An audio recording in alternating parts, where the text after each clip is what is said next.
library. Welcome. My name is Troy Swanson. I'm the department chair of the library and one of the organizers of our One Book program. This is a special treat for us this year for a couple reasons. First off, we're reading the book Illegal Reflections of an Undocumented Immigrant by José Ángel N. It's a fabulous book, but it's also very unique for us because it's written by one of our former students, by an alumni, and he writes about his time at Moraine Valley.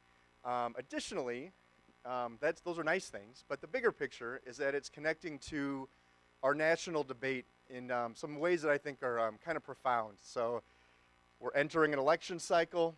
Immigration, undocumented immigration especially, is becoming a very hot topic, and there's all kinds of things going on in our media. And we felt that Jose's book sheds light in personal, local ways that other texts do not. And it's a very accessible, understandable, well-written book.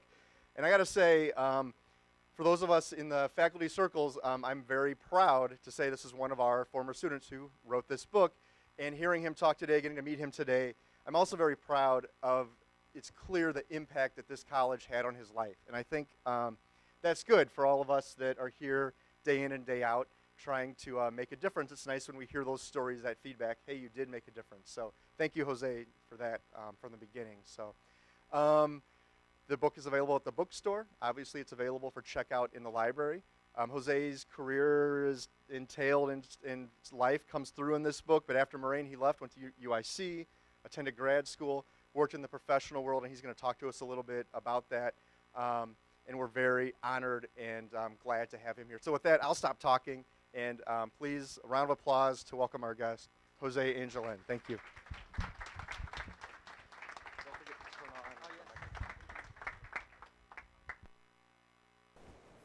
Good morning, everybody. It is such an honor to be here today, back in Moraine Valley after so many years. I think I left in 2000, so it's been a while. And this is a different place from the one that I remembered, and it's a place that I value very deeply because it really transformed my life. And I don't have words to express it, but it gave me a chance to really reconstruct everything. I'm the first person to ever go to college in the whole history of my family. So Moraine Valley gave me the opportunity to start that career. And coming here today is really, it's really humbling for me to be able to come and share my experience with the students and to be able to express my gratitude to the faculty here at Moraine Valley. Some of my former professors are sitting right here: Justin Sinasbet, Tom Sullivan, Janice Matula. They were all instrumental in my formation, and I thank you. Thank you. So I wanted to share a little bit of the reading of the book with you today, and then after I do a little bit of reading, we can engage in conversation, because I think this is a very important topic that we can all relate to in one way or another, maybe even in more ways than we realize. So that's kind of what I want to do today. My life in the shadows began some 17 years ago. It was a hot April night in Tijuana, that border siren that lures both migrant and tourist, with promises of boundless prosperity and unchecked lust. That night, I joined an anonymous army, under the infinite depth of night, and guided by a sneaky coyote. We moved, slowly descending the slopes flattened nightly by the illicit weight of millions of other shadows who preceded us. The night, a legitimate chance at the American dream. What better way to attain it than by penetrating America by night? The stretch between Tijuana and San Diego is long, very long. And it is as treacherous as it is beautiful. It is unlikely that anybody who has ever crossed it will easily forget it. His desert-like landscape is bound to carve itself equally unto body and soul. Once this turf is trodden, the tiredness, the awe and the terror experienced along these trails become permanent memories. Some take away a cactus scratch that eventually scars. Others momentarily succumb to the sheer magnitude of the heavens, the number of stars, the depth of night. A few are left behind to join the landscape. This dark wonder. For many, like myself, this arid world, these steep hills and deep valleys, provides us with our first hike ever. It is also our first view of such broad sky, our first communion with the infinite. It was probably under pristine and glittering skies like this that Immanuel Kant, bewildered, conceived his mystical dialectic between the starry heavens above and the moral law within. I, lacking all philosophical insight at the time, simply wanted to pause and contemplate this fragment of galaxy. But the coyote had other plans, and we kept pressing forward. Human industry adds its own accents to the native landscape. From the top of a hill, we watch a long line of people advancing hurriedly in the valley ahead of us. Some 200 years earlier, pushing westward in this very spot, they would have been considered pioneers. But the journey they have embarked on came too late, and they are not heading west, but north. And that alone is their disadvantage and their loss. Or if they were in other latitudes and times, based on the determination and enthusiasm that fueled their march, one would be inclined to think of them as troops or pilgrims. But here, they're simply shadows. Suddenly, from a neighboring hill, a series of lights turns on simultaneously. Some come from trucks parked at ground level. Others descend, flickering rapidly like a furious shower of shooting stars. For those unfortunate souls, this is as far as the American dream will go. Way up on top, we duck and hide. We wait. So one of the really difficult things, one of the great challenges for adults like myself when you start learning a language when you're like 20 years old is basically learning it, because you know the language that you speak, your vocal habits are already formed. Learning a language as an adult can be a challenge.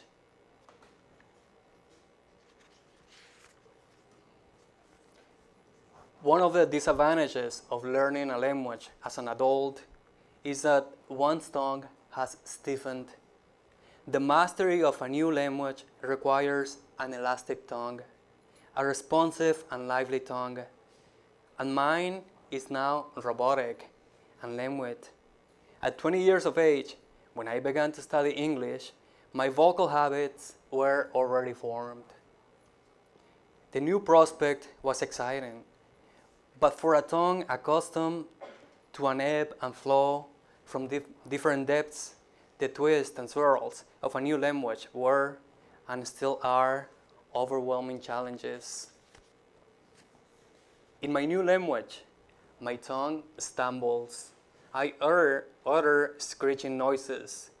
No matter how much I might love the English language, its guttural sounds, the biting of the lower lip, the buzzing sound, the vibration of the tongue, the oral wealth that pours like honey out of others, all that has proven to be beyond my linguistic abilities.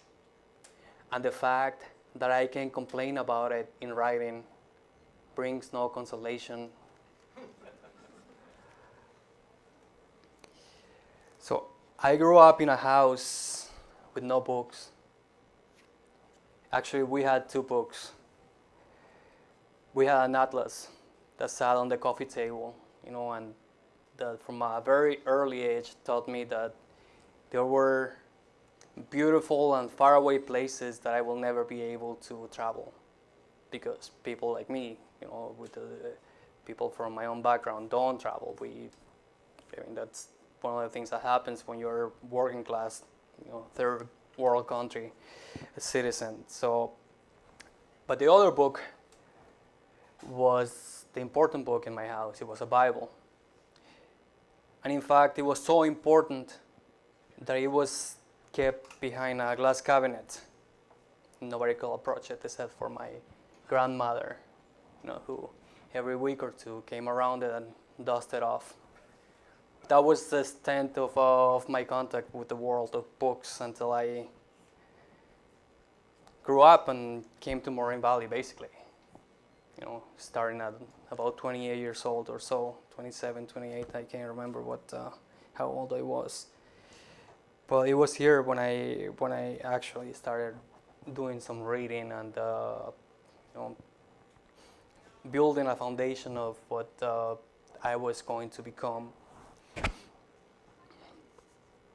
Sitting in a classroom full of people, some 10 years my junior, I was immediately dazed, confused and blinded by the light of Plato's allegory. It was my first encounter with philosophy. I am like one of those people in the cave, I remember telling myself while sitting at my desk, mesmerized. I felt a metal ring pressing around my ankles and the weight of invisible chains binding me to the darkness. My bewilderment followed me for months outside the classroom, and it was such that while at work, I felt that my obligation as a thinking being was to question the motives of the cooks when they demanded that I hurry up with the plates.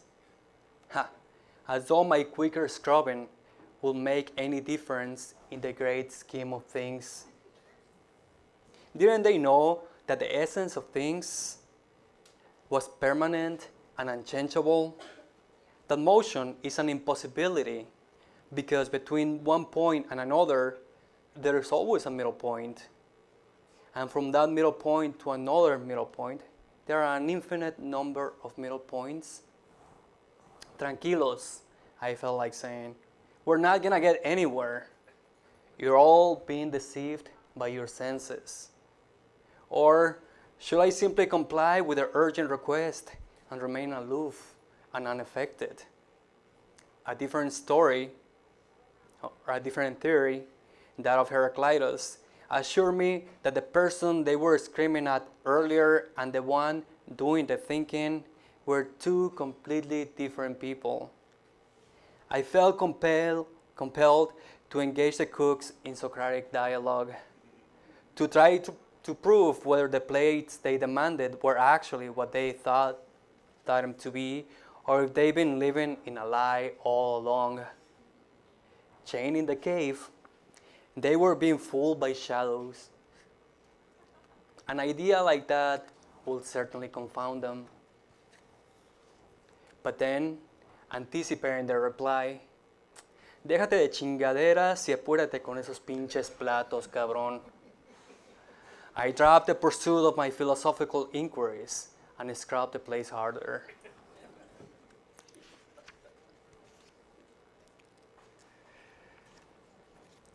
By going to college, I acquired a taste for a dimension of culture I never knew about before. Now, I have a special penchant for all things German, from the music of Telemann to the writings of Theodor Adorno. Also now, rather than going to rowdy weekend gatherings with relatives, I have come to appreciate the lonely and quiet times at home. Here, I pour myself a glass of Carmenere. I put some music on and let the wine work its wonders. Tonight, Leonard Cohen has kept me company. A single song of his has been playing in an endless loop for more than an hour. I like to sit here and go over the highlighted passages of some texts I read in college. The Laws of Manu, the Upanishads, the Vedas, the Gita, the whole wisdom of ancient India flowing right here on my coffee table. Whenever my illegality gets particularly difficult, I pull these books down from the top shelf. These books provide me with comfort. They are excellent manuals on the virtues of humility and resignation. Some of their pages tell me that the contradictions and burdens and achievements and frustrations and everything else in life are only an illusion. And they must be. For after living through those pages for a while, I can muster the courage to ask questions like, what is so terrible about being undocumented? I then remember my mother's face, her happy sad eyes during our first video conference. I remember my younger brother's face, radiant with the promise of his upcoming college graduation, and the news I received about my youngest brother, his rise to rock stardom in the barrio. I remember the last time I saw them. The one was about 5 or 6 years old. The other, no more than a toddler. The fact that they have a different father hasn't kept them from considering me their eldest brother, the absent brother, the one who lives on the other side, the one they occasionally talk to on the phone, the one who has seen them grow through a series of pictures they kept sending him in the mail. The plight of the undocumented is no illusion. It is distance, clandestinity, criminalization, vulnerability, fear, lack of mobility, exclusion, uncertainty, humiliation. But the United States has an inherent aversion to stories having to do with impossibility and frustration and sadness, and won't allow them to take root on its turf.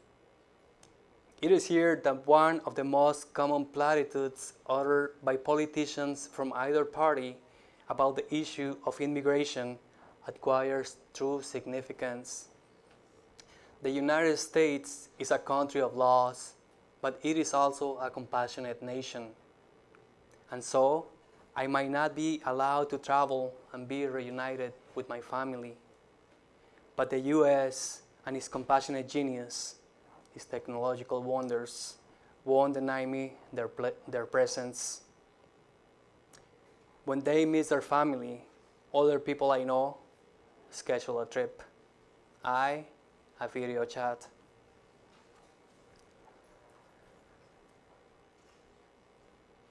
In spite of the many challenges and difficulties that undocumented people like me have to undergo, I was lucky enough to be able to go to college, grad school, and eventually land a professional job, become middle class, but the uncertainty never really goes away. As far as you are undocumented, you're on the brink of the whole dream that you've been building collapsing.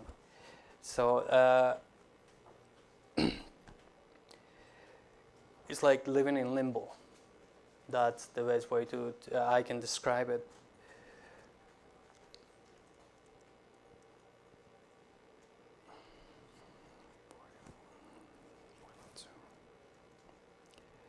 Give me 1 second.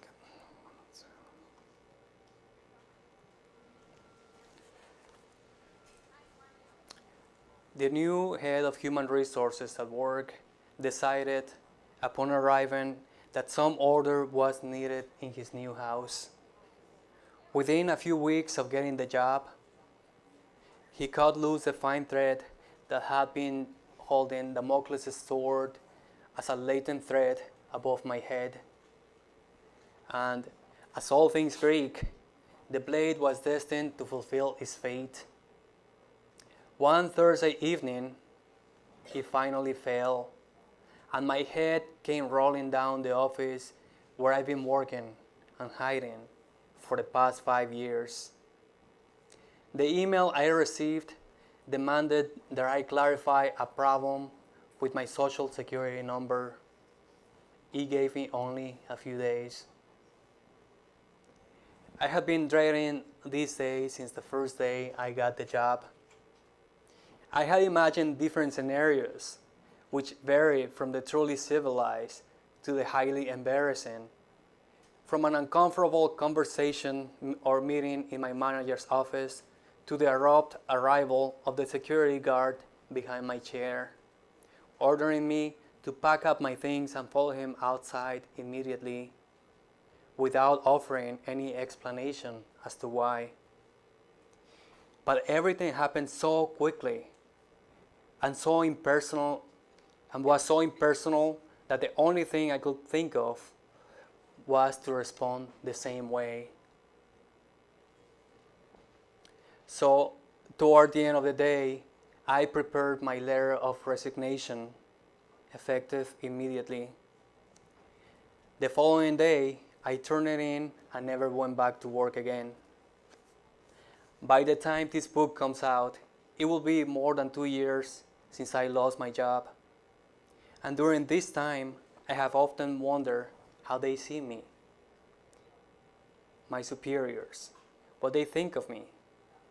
In my resignation letter, I thanked them for their support and explained that I was leaving to start my own company. I suppose for them, my departure was as abrupt as it was puzzling. What kind of nonsense got hold of this guy? They probably wondered at the time. I had never missed one day of work during my 5 years of employment. So a decision like this, leaving a stable and well-paying job where both colleagues and superiors had shown me nothing but respect, was way out of character for me, especially considering that my wife was pregnant at the time, that she had just taken a mortgage on our new house, and that I myself had my condo mortgage to pay. I was gambling my family's future to embark on an uncertain business venture. The next day, on Friday, I waited deliberately until everyone left the office to avoid saying goodbye to my coworkers or having to offer any explanations about my sudden decision. I wanted to avoid sad faces and curious inquiries into or genuine concerns about my personal life. We had shared some good laughs at that office, and that was what I wanted to take with me. And my bosses, they had been exceptionally welcoming and supportive, always treating me fairly. 6 months earlier, they had seen me elated at my wedding, and now I couldn't get myself to look them straight in the face. Better to let them think of me as an ungrateful bastard than to reveal to them the reality that stigmatizes me. Better to disappoint them by leaving my job suddenly and without apologies than to implicate them in this mess I find myself in. Better to let them have an unfavorable opinion of me than to have them feel pity and helplessness in the face of my situation. My superiors, the earthly trinity whose names I must omit here, but to whom I am greatly indebted, both because of their professional support and their invaluable friendship. Thus, assaulted by feelings of guilt and failure, that Friday evening, I took down the wedding pictures I had pinned on my cubicle and gathered my personal belongings. I printed the letter of resignation I had prepared the night before and went to my manager's mailbox. There, I dropped it off, along with my pager and my badge and my keys and everything that had made me a part of that organization, everything that I thought was mine. I looked around to see if anyone was still there, but everyone was gone for the weekend. I turned off the lights and looked back one last time. Everything was quiet and dark in the office.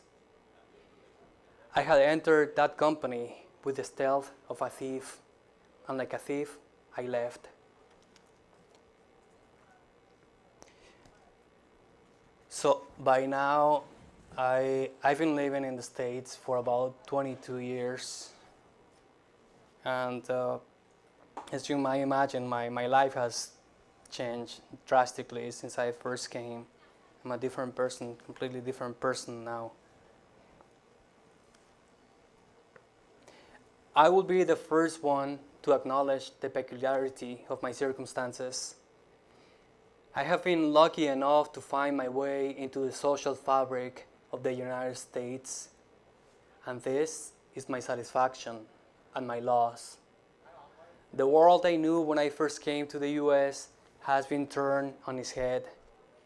The person I was has been completely transformed. Now, when I contemplate the adventure of the young immigrant breaking through the border almost 2 decades ago, he is almost unrecognizable. Such boldness, such confidence in the face of uncertainty. I think of him now and can't help but feel nostalgic. He is as ambitious as he is naive. His head full with pecuniary ideas. In more than one sense, he fits the profile of the typical Mexican immigrant perfectly. His education is minimal, and he comes from a socially disadvantaged family. Like most migrants, he is driven by earthly ambition and believes the mere access to the United States, even if it means sneaking through its back door, to be the panacea for all his problems. He has no idea what the future has in store for him. Going from one menial job to another, learning English, going to college, becoming a professional translator, owning a condo, writing a book, getting married, losing his job, and becoming a father are all things he can imagine at the time of his transgression. All he can think of is the endless night before him, the heavy legs, the promises that await him on the other side. So he runs and runs until he disappears into the darkness, into the long night of America. Thank you all for coming.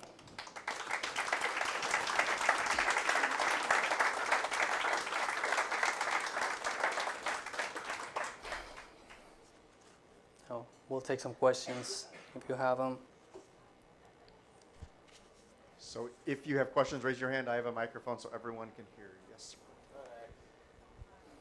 Yes. All right. So when you left your homeland, you said it was Uruguay, right? I was what again?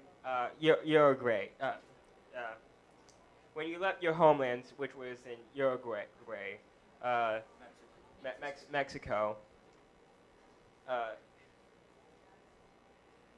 Yeah. Have you ever considered ever like revisiting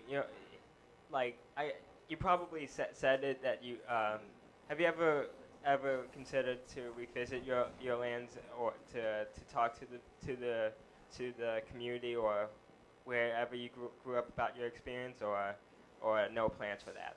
Yeah, so that's a really good question, and it goes to the very heart of the problem because people like me who cannot ever afford or allow to come with student visa or a tourist visa to the US can't go back, because if you go back you might not be able to come back. That's a great problem. People don't realize that, but he has to tell you how big this problem is.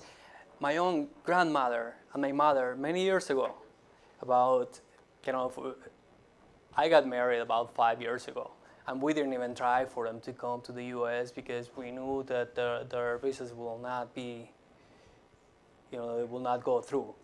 But they tried like 10 years ago to get a visa, and my grandmother, I spoke to her this weekend over Skype, and she is an elderly woman. I mean, she applied for a visa and it was denied.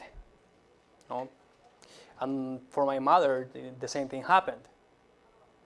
People who are poor, who are working class, meaning that they can't really afford this kind of a lifestyle. What the American government wants when you go and apply for a visa, what they expect of you is to basically be middle class. So you have to show that you either own properties, that you have a bank account, that you have a stable job for them to be able to issue a visa. And if I wanted to do that before coming here, so I could be able to go back to Mexico eventually, I will not be able to. That will be impossible for me because I don't have any of that. And if the people who are undocumented, like me, who come without a visa, have all that, then there will be no reason for us to be here to begin with, right? So I don't go back to Mexico. That's a short question. Can't go back. Oh, okay. I was wondering because sometimes when you need to talk about problems, sometimes wherever you come from, if you come from Germany and immigrate to say France, and then talk about your experience about moving there, and then you come back to Germany many years to talk about your experience. So you don't have any plans to go back to Mexico and talk about the things that you know and from your experience to talk about to share at least or acknowledge about the problems or anything. Yeah. I wish I could, and I have great plans. Right. Okay. Yes, I know. I know that you can't go back, and I'm sorry that you can't. Yeah. So no. is there other questions Yeah. over, I see? Yeah. Thank you for your question. Yeah. Give everyone a chance. I know in the book you're quite critical of the Obama administration and their policy on immigration, or the lack of attempts to actually make progress on that. Right. And I assume that you're critical of the Republican Party's answer to this question. So my question is, do you foresee any progress on the issue of settling the question of the undocumented immigrants in the U.S.? Well, with the current debate on immigration right now, I mean, the only thing that I'm grateful for is that it's actually happening, that people are actually talking about it. Now there are problems in the way people are talking about it because they're raising a lot of animosity, but hopefully, I mean, and they're playing with the fears of people. They're saying that people like me are criminals, are rapists, and we come here to take advantage of the system, and none of those things are true. People come here to work, no matter your level of education. It doesn't matter what kind of education you have. People have a lot of common sense. If people knew that the best jobs to be had were in El Salvador, people will go there in order to find jobs. But people come here because they know that there are jobs that they can do and that other people are not doing. We come here to get jobs that pay $5, $6, $7 an hour, and that other people are unwilling to do. I mean, that's the bottom line. There are other jobs, like in agriculture, for instance, that people just don't want to do or will ever do. They're so hard. They're really hard. They don't want to do them. So I don't know how it's going to play out. I mean, we know how it's playing out right now. What the solution for it will be, I do not know. I mean, you hear all different positions right now. You listen to Scott Walker, he wants to build another wall with Canada. And Richie, he wants to track us like a FedEx package. So, I mean, all these people, they're just desperate, to catch up with the front runner right now. That's the level of desperation they have. And I mean, he eventually will deflate because the Republican Party is too smart, to nominate a person like that, that's so divisive, that can capture the vote of other constituents. So I do not know if we'll be able to reach an agreement, or the politicians rather, because they are the ones who determine the lives of people at the end of the day.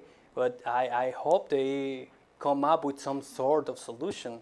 Right now, you hear the other Republican, what's his name? Carlson, I think that's the Carlson, the surgeon, I think. Yeah, so he's proposing that to do a guest worker program with us. And that's one of the best solutions that there are for Republicans. I think the one that's more sensible right now is Jeb Bush, because he's got the experience of living on the border, of being married with somebody from a different culture, and understands the economic impact too of immigration. It's just so upsetting to listen to people talk about immigration as though is the end of the world. They want to build this huge fence. People are just gonna dig a tunnel. People are gonna come in. They're gonna find a way to do it. It's not what they think it is. They forget that people who are undocumented pay taxes. They pay taxes. Every single one of us does. Like, for instance, I'll give you a number. I usually don't like to talk about numbers because I want to talk about concrete people and their experiences rather than numbers, because it gets too abstract. But last year, the Social Security Administration announced that during the last 10 years alone, they had retained a total of $100 billion from the paychecks of undocumented immigrants. And we don't have access to that money. Do not have access to it. $100 billion. Where is that money going? Well, I think it's going to finance the retirement of the baby boomer generation, and that's okay. We're young, we can work, we can do that, but just don't demonize. Don't be so. Yeah. Can I just ask the follow-up? Yeah, sure. Microphone. So, what does it say about American society Yeah. that politicians are appealing, through this message of ever more and more sort of ridiculous idea, like building a wall across the border with Canada as like one-upping the competition? But what does it say about American society that they're doing this in order to win support? Yeah. I mean, but that's their job. That's the job of politicians, right? They appeal to whatever their message is to it fits their constituency, right? I mean, right now we hear Trump, and who is he talking to? He's talking to a very specific group of people, right? He's not talking to the overall American population. I hope that he's not, because I think there are other kinds of people, and there's other questions I know. So let's move on. Yes. Thank you for sharing your journey, and I find it very courageous that you could come and speak and even write this book, knowing how difficult it can be. Now, I somewhat understand your plight. I am from the Caribbean, and I came here as a student, and I got married to an American, which is how I gained citizenship. But I also have family who is here illegal. And I did a little bit of research, and I wanted to know, because when I realized you got married to an American, I was hopeful. I was like, well, this is his opportunity to be able to gain residency and citizenship. But then I started to do a little bit more research and realized it wasn't as easy as that. Have you explored that, and what have you been told? And how is that process? Is that even an option for you at this point? being married to an American? Short question is, it's impossible. There's no process for people like me who came in through the border with no authorization. What President Obama was trying to do just recently with DAPA, which is his attempt to keep families united rather than breaking them apart like he did with 2 million families before. It's stuck in court, and it will fix this problem. If you have an American spouse or American children, you'll be able to somehow fix your situation. After going through a background check, after paying your taxes, after learning English, after doing all those things that Republicans like to hear. So, but what happened? Well, what happened was that he got stuck in court because a very smart judge in Texas said that, no, we can't do that. We can't do that right here because it's going to get too expensive issuing driver's licenses for people. And that's his argument. That is his argument. And, ever since it's been stuck in court. It was announced last November, I think. And it's been almost a year and he's stuck in court because he can't move forward. Well, a simple answer to him is, have us pay for the driver's license if you're worried about that. I'll pay you $200 or $300 for it. That's not a problem. But that's not what they want. No, what they want is they want us out. That is what Donald Trump is saying. He wants to round us up and send us back. Yes? I'm coming. This is going back to the visa, about what you said about the visa, getting the visa. My dad, he's been here since 1990. He's been working and everything for the visa. Me and my family, we came here. I was here. I was 3 years old. We came in '95, and we came on the visa. And we wasn't mid class or anything. We was poor. And my dad, he was working for 5 years to bring us over here. I had 3 brothers at the time and 2 sisters, and plus my mom. I was just a baby getting absorbed and everything. As I grew up and everything, we had to get our citizenship and everything. And I'm still an immigrant, And immigration is kind of hard. I still got my green card and everything. The only thing I need to do is get my citizenship. That's it. And it's kind of hard about the citizenship nowadays and back in the days. And all the Obama's corporation and the Donald Trump and everything about immigration and everything is kind of hard on us. And I got family in Mexico and I got family in Spain. And it's kind of hard for them. And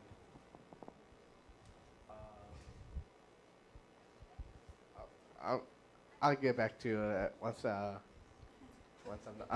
get back. That's all I wanted to say. Just basically. Yeah. Well, there are some people who get lucky and they do get visa to either visit. Yeah. But I mean, the chances of you getting them, you got lucky. Not many people get them. And not just me, just my family too. We Yeah. got lucky too. Yep. Yeah. Some people are lucky. Yes. So since you are obviously illegal and you're open about it. Oh, sorry. Since you're open about being illegal, how are you not in trouble for it? How I'm not in trouble for I don't it. know how to phrase it, but do you know what I mean? Since you are openly Yeah. an illegal immigrant, how did you how is that yeah, how is that Yeah. possible? Yeah. Well, I mean, it's never easy being undocumented. We prefer to use undocumented rather than illegal. There's nobody is illegal, and I realized that I used that word right here. There's the title of the book, but I'm using it to make a point. No human being can be illegal. How can you? So. It became a moral imperative for me to write this book. And when I first wrote it, I think some of you were at the presentation. I never shared this with anybody before until I came up with it. And some of my former co-workers were there, they didn't know about it until that moment when after over 2 years that I let left my job. But I mean, this is a risk that has to be taken. People need to talk about this. We need to be honest, have an honest conversation about this problem because it affects people. It really does. And I tell you how. About 150,000 American children lose their parents to deportation every year. Every year. They go into foster care, families they don't know. Their parents never come back. In Chicago, there's been many, I don't know how many, but there's been documented cases of children committing suicide. Go on the internet and find out. Educate yourselves, because they're never going to be able to see their parents again. And their parents, going back to their home countries in Honduras, El Salvador, they don't want to take their children with them. Why? Because there's basically a war going on in Mexico too. I mean, there's a drug war going on in those places. And people think that, leaving their children with other people here is better than taking them back. Or when some parents are deported for something as simple as going down to Walgreens to get diapers or milk for not having a driver's license. When they try to get back, they can't. And they're found in the desert. Sometimes the remains are found in the desert because they can't get back. I mean, that is the extent of the problem that we're facing. So this is something that we need to talk about. And I mean, whether or not I get in trouble or not, it's not really important. It's not really relevant. I mean, there are over 10 million people like me. What happens to me, what happens to me ultimately only matters to my family. But what does that say about you as a society? So that's why I'm here today. Yes? And I want to thank you for being here today and say I thoroughly enjoyed reading your book. I wish I would have brought it with me today so you can sign it for me. My name is Suzanne Nasser. I work here on campus in the counseling department. I actually think you weren't critical enough of Obama in your book, especially considering that under his presidency and administration, more undocumented individuals have been deported than under any other administration. I appreciate the statistics that you shared with us today about undocumented individuals paying taxes, because I think folks need to hear that and need to be reminded of that, and bringing a human side and the human touch of the lives and the journeys of undocumented individuals. Thank you. So thank you for all of that. My question is, in the counseling department, I feel very, what's the word I'm looking for? I'm not sure what the word is, but I feel touched by individuals, students on our campus that feel safe enough to come into my office and share with me that they are an undocumented student. And they struggle with their journey, and they struggle with what they should study. And if they do go into this major or this field or occupation, what's the likelihood of them getting employed?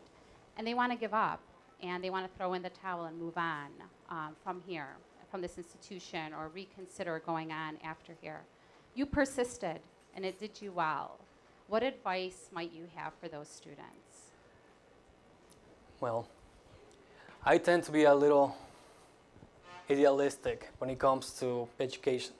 I think you should be passionate about the things that you study. But the thing about, your college education is that it works out. It worked out for me, being an undocumented immigrant, to go into the humanities rather than pursuing a different profession in a different field. So I think when I think back, sometimes I hesitate and think that I should have studied something else, that I should have studied something more profitable. But then we will not be having this conversation right now, and this is so important. And this is something that you can impact people in many different ways, in whatever field of study that you go into, as long as you put your heart in it. I am sure about that. That's as far, as much as I can tell you. Hi, just a quick question. Yes. First, I admire your writing very much. It was very emotional to hear you read from the book. Secondly, I spent 10 years working in Chicago public schools, and one of the schools I worked in was 100% Mexican, many of them legal and illegal.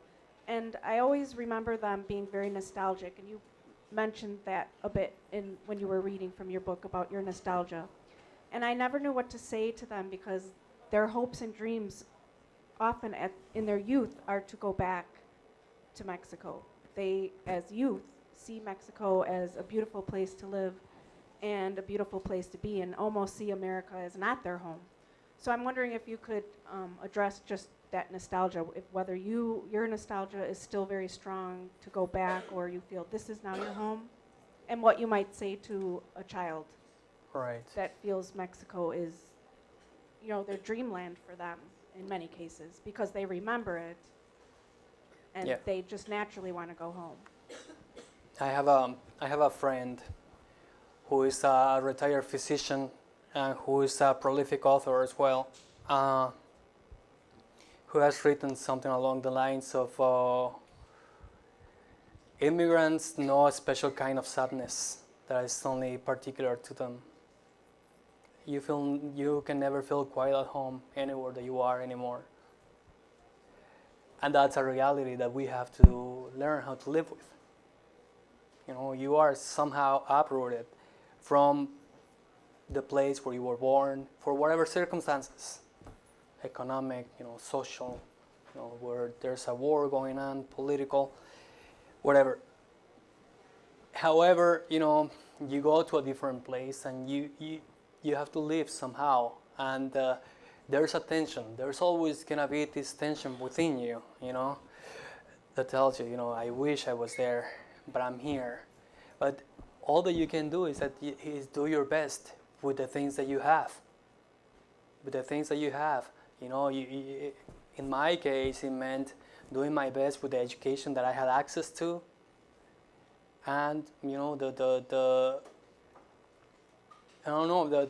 just the memories that I had from my homeland, even if I couldn't visit it, But the fact that I couldn't visit it didn't mean that I couldn't help out, So that might be something that you want to say to them, If you still, I don't know about children. I wasn't a child when I came. I was an adult, and I came for economic reasons. So for children, it might be different. I can't really talk to their experience, but one of the things that you can say to them is, look, here you can meet people from all over the world, which might not be the case if you go back to Mexico. You are going to have some wonderful opportunities. You're going to go and experience things that otherwise you won't have, access to. So that might be something that you could tell them. Right here, and then we can go back to you in a minute. Yes? Hi, my name is Yarisa Torres, and I was born here, but my family are immigrants, and growing up I've noticed that they use different identities, and I was just curious if you actually used your name to, if that José Ángel N is actually your name. That's my name, and you will see that N is only my initial, and but that's the actual initial, my last name. And when I first came up with the book and omitting my last name was, it was also making a point, a political point, because in this society, really, people like me are nobodies. I'm a no one.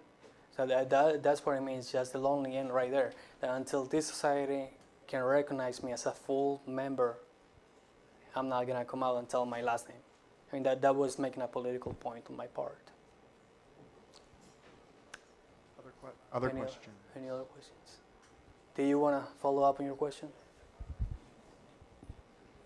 Despite the immigration service and about that, my friend right here, his name is Sam, and he's here on a visa. And for the the immigration thing, the undocumented thing, it's very hard because to live out here undocumented, it's hard to live out here, to get a paycheck, to get social security, to get anything. And everybody out here, my cousins, they work out here. They work to strive to live, to support their family. And people that discriminate against Mexicans and all the other ones, they think that we're drug dealers. They think we're part of the cartels and everything. Well, that's not. And we're going to stand up one day. We're going to all stand up. We are humans. We're all blood. And I just got a question for you. What made you come to the United States? What made you change your mind? What made you stand up and be the person you are today? Well, that's actually more than one question, and I'll be happy to answer them. I came to the U.S. when I was about 20. I was going to turn 20.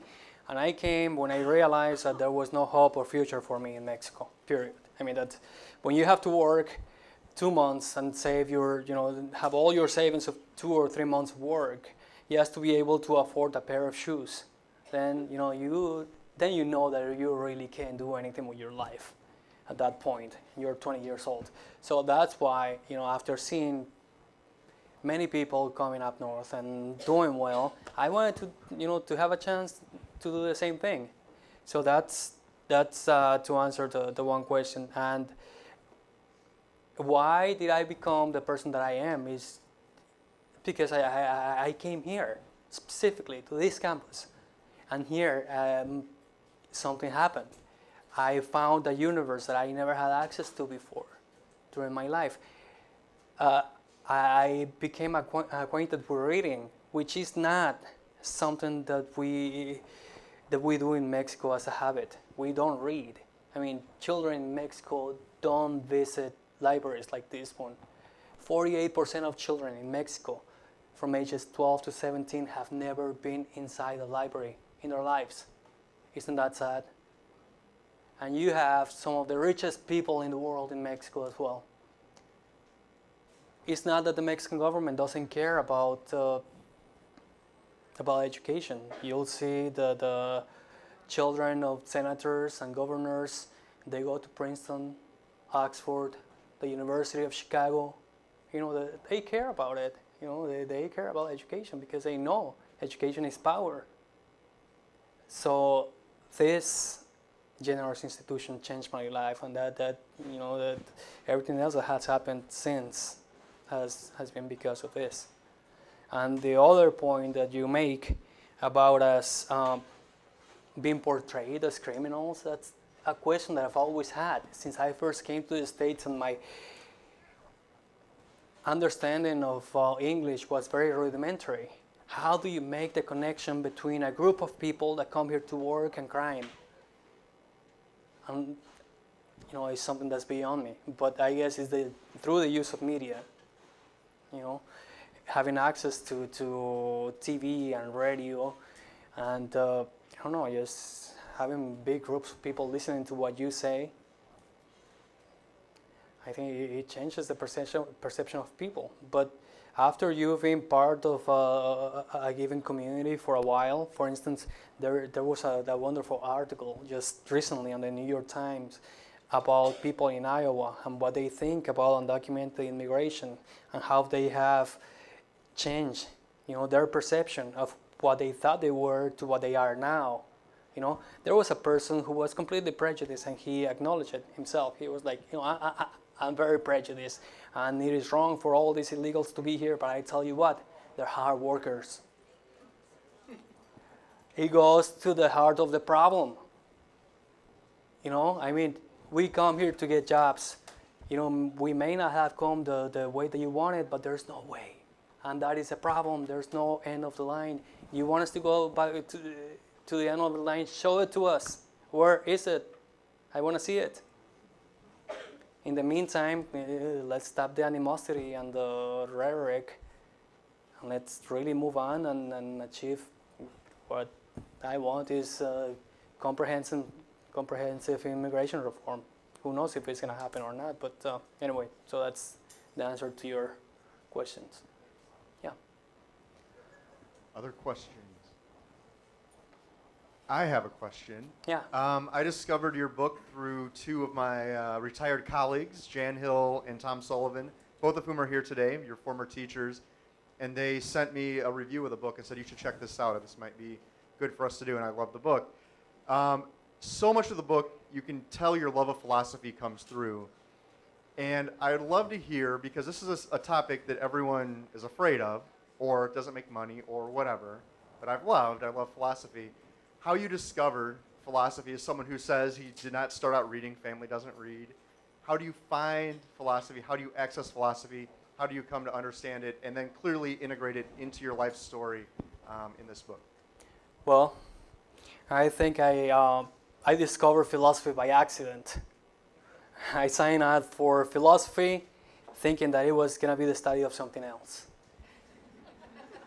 I sat down in this class and found out that it was Plato, and he was talking about a cave full of people who are looking at shadows, and they think that's reality. What they're seeing in front of them is reality, when the reality is happening somewhere else. All they're seeing is this projection of shadows that they imagine what that life is. And I was sitting there, and I was like, wait, this is too weird, but it's fascinating at the same time. How is that possible that this is not real? So reality is not what we see. I mean, and in many senses, the conversation that we're having here today kind of reflects that. The reality, the reality that many people do live is not what they tell you on the media.